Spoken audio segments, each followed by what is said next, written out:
आपके बारे में ये कहा जा रहा था कि उमा भारती जब सत्ता में थी तो उनमें अहंकार आ गया था, क्या आप इसको मानती हैं? सही? हाँ, ऐसा जरूर है कि मैं शुरू से ही अटल जी और आडवाणी जी के बहुत मुंह लगी रही हूँ, क्योंकि मैं पहले प्रवचन करती थी, राजनीति में बाद में आई। तो राजमाता सिंधिया जी ने मुझको बेटी जैसा बना लिया, महल में रखा।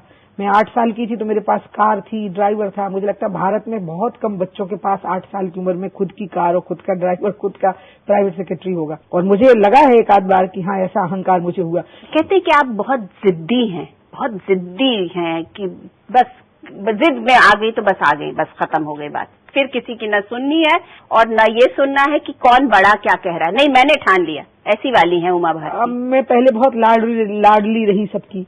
अच्छा, राजमाता सिंधिया जी ने मुझे खूब बिगाड़ा, वसुंधरा और यशोधरा को उतना नहीं बिगाड़ा जितना मुझे बिगाड़ा, क्योंकि वो हर बात को ढांक देती थी। अरे बच्ची है, या तो ये कह के ढक्कों की सबसे छोटी थी, या कह के ढांक देती थी, या संत है, मतलब दोनों का मुझको दोहरा लाभ देती थी वो। तो इसमें तो मैंने गलतियां की हैं कुछ, और मैंने उन गलतियों में सुधार कर लिया। मैं अपनी गलतियों को सार्वजनिक तौर पर स्वीकार करती हूँ। एक तो मुझे यह अहंकार हो गया था कि मैं अलग से वजूद बना सकती हूँ।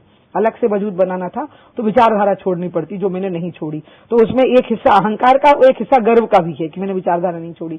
दूसरी बात ये भी थी कि अत्यधिक लाड़ और दुलार जो मेरा आडवाणी जी ने, अटल जी ने और राजमाता जी ने किया, तो मैं इनके मुंह लग गई थी बिल्कुल, और मैं अड़ जाती थी कि हाँ, मेरी बात माननी पड़ेगी। अब मैं इस बात को सुधारा है मैंने कि सामूहिक सोच के साथ चलना पड़ता है।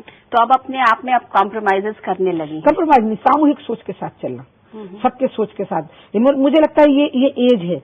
अब मैं अभी 3 मई को 50 की हुई हूँ।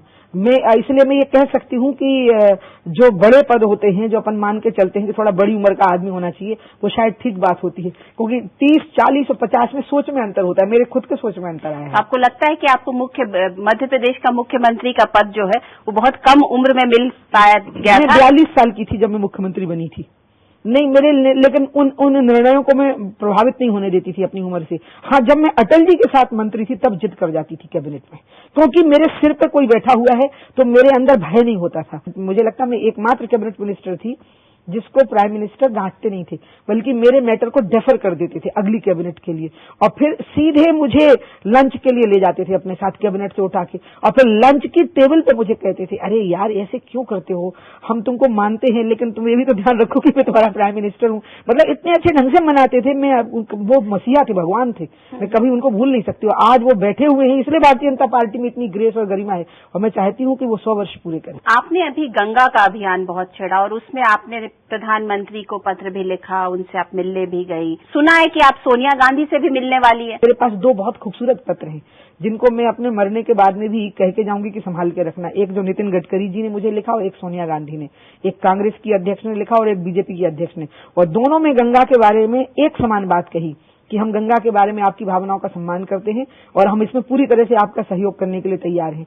और मैंने सोनिया गांधी जी से मिलने का समय मांगा, क्योंकि वो यूपीए की चेयरपर्सन है, और यूपीए की सरकार ने ही गंगा बेसिन अथॉरिटी की घोषणा की 2009 में, और ये एक बहुत महत्वपूर्ण घोषणा है। और मैं ये मानती हूँ कि अगर सोनिया गांधी जी ने यूपीए की सरकार को निर्देश दे दिया गंगा के बारे में कोई खास निर्णय करने का, जो मैंने मांग की है कि इसको वर्ल्ड हेरिटेज डिक्लेयर कर दिया जाए गंगा को, या राष्ट्रीय नदी घोषित कर दिया जाए इसको, अगर उन्होंने मेरी इस मांग को मान लिया तो मानूंगी कि सोनिया गांधी की इस देश को इससे बड़ी देन किसी भी व्यक्ति की नहीं हो सकती। लेकिन आपको नहीं लगता है कि उमा भारती एक वक्त था जब सोनिया गांधी के इतने खिलाफ थी और आज सोनिया गांधी से मिलने जा रही हैं, ये अपने आप में एक बहुत बड़ी बात है। मैं आपको हनुमान जी की एक चौपाई सुनाऊंगी ना।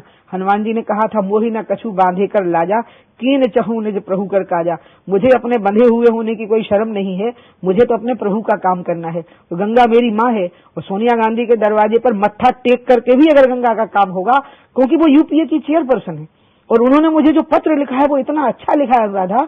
उन्होंने मेरी भावनाओं का इतना सम्मान किया, गंगा के विषय में इतना सम्मान और इतनी आस्था व्यक्त की उन्होंने, तो उससे मुझे लगा कि इनके दरवाजे पे अगर मैं पहुंच गई तो गंगा का कार्य हो जाएगा, और मैं गंगा के काम के लिए तो किसी के भी पांव पकड़ लूंगी और किसी के दरवाजे पे झाड़ू लगा दूंगी। सोनिया गांधी ने उमा भारती को इतना बढ़िया पत्र लिखा, तो क्या उमा भारती को इस बात का एहसास हुआ कि उन्होंने जो सोनिया गांधी के खिलाफ जो पूरा एक मूवमेंट चलाया था, या जो बातें कही थी वो गलत कही थी?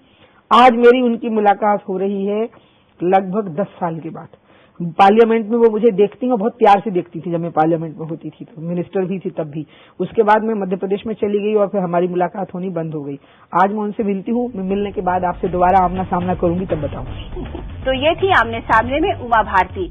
अगले हफ्ते मैं अनुराधा प्रसाद आपके साथ किसी नई पर्सनालिटी के साथ फिर मिलती हूँ। तब तक के लिए नमस्कार।